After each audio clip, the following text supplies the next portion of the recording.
بسم اللہ الرحمن الرحیم۔ السلام علیکم ناظرین اکرام، جیسا کہ آپ جانتے ہیں کہ ارمغان کیس جو کہ کافی سوشل میڈیا پہ ریٹنگ اس کی کافی ہائی چلی ہے، ہائی پروفائل کیس بن گیا ہے یہ مصطفیٰ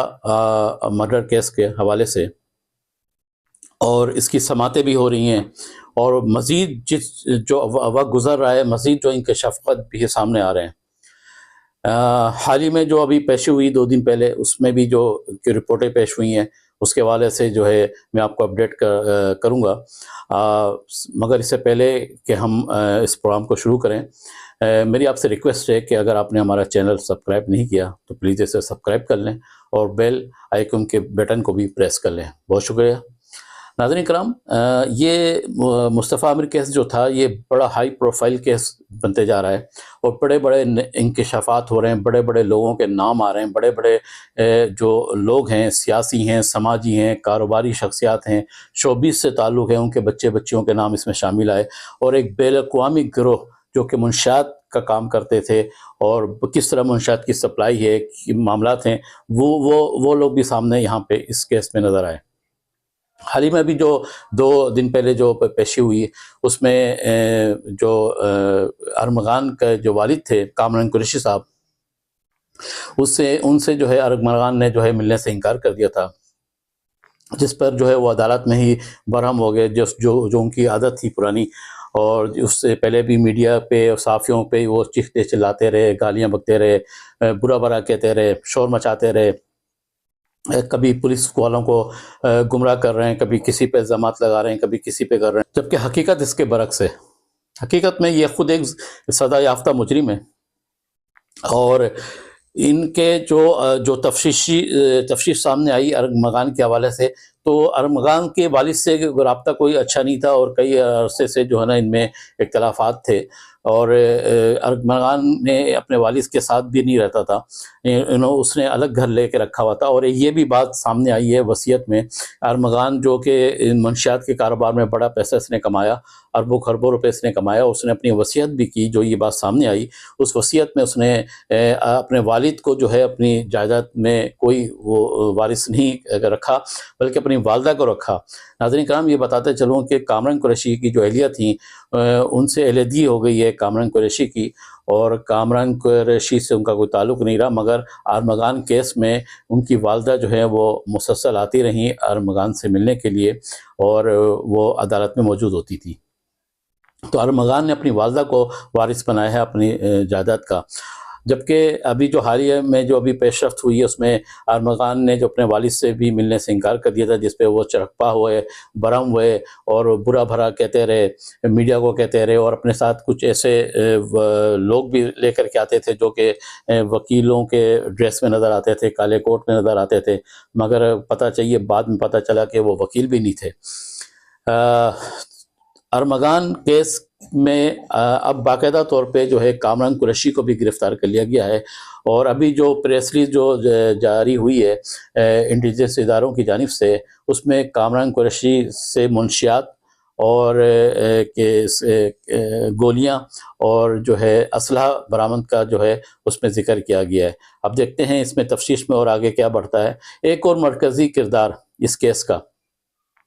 ساجد حسن کا بیٹا ساحر حسن، اس نے بھی بڑے انکشافات کیے ہیں۔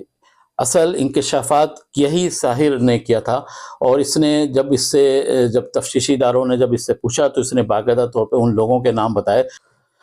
جو بچے بچیاں ان کے پاس آتے تھے اور منشیات کا استعمال کرتے تھے، اور کس طرح سے یہ کورئر کمپنی کے ذریعے جو ہے منشیات سپلائی کرتا تھا۔ سوشل میڈیا میں اس کے اپنا پیج تھا جس میں یہ پلانٹ اور دیگر کی تصاویر جو ہے وہ جاری کرتا تھا۔ اور ناظرین کرام، ایک اور جو بہت اہم بات ہے جو کہ پاکستان کے اداروں کو بھی سوچنا چاہیے، اور جو بھی یہاں کے سنجیدہ حلقے ہیں ان کو بھی اس پہ آواز اٹھانی چاہیے، کہ جب وہ نام بڑے لوگوں کے نام، سیاسی لوگوں کے نام، کہ ان کے بچے بچیوں کے نام جب سامنے آئے، اور جب یہ رپورٹ وزیر اعلیٰ ہاؤس بھیجی گئی تو اس کو ہولڈ کرا دیا گیا،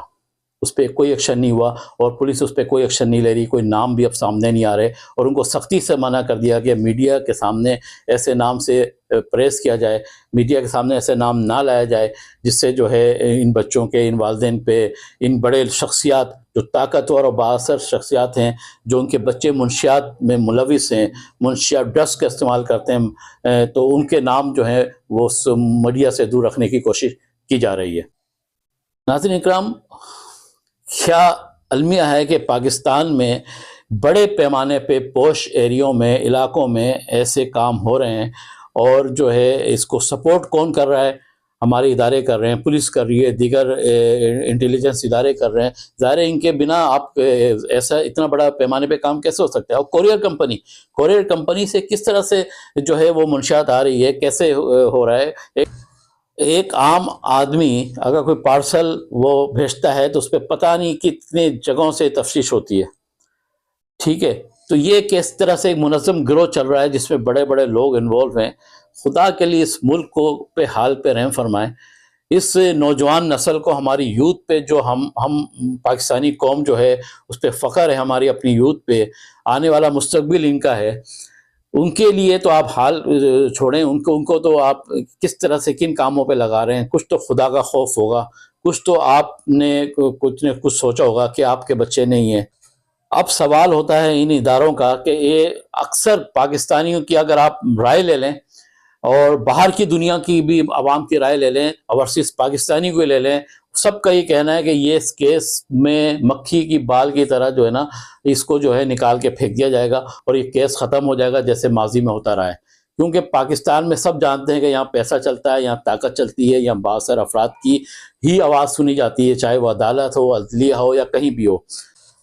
تو سب کو یقین ہے کہ اس کیس میں بھی وہی ہوگا، اور آہستہ آہستہ اس کیس کو اتنا خراب کر دیا جائے گا کہ اس کی ضمانت ہو جائے گی، اور پھر آہستہ آہستہ یہ باہر چلے جائیں گے جیسے دوسرے لوگ چلے گئے۔ تو ناظرین اکرام، کہنے کا مقصد یہ ہے کہ اپنے ملک سے اگر پیار ہے، آپ محب وطن ہیں، میں اس وقت اپنے اداروں سے مخاطب ہوں کہ خدا کے لیے منشیات جیسے لعنت سے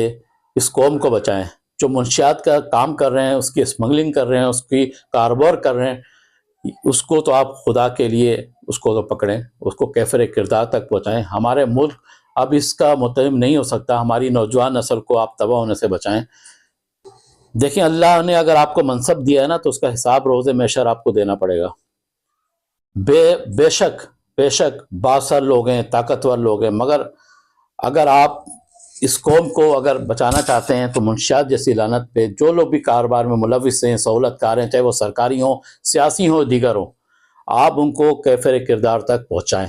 یہ ہم سب کی ذمہ داری ہے، کیونکہ سوال ہے پاکستان کا۔ اپنا بہت خیال رکھیے گا۔ پاکستان زندہ باد۔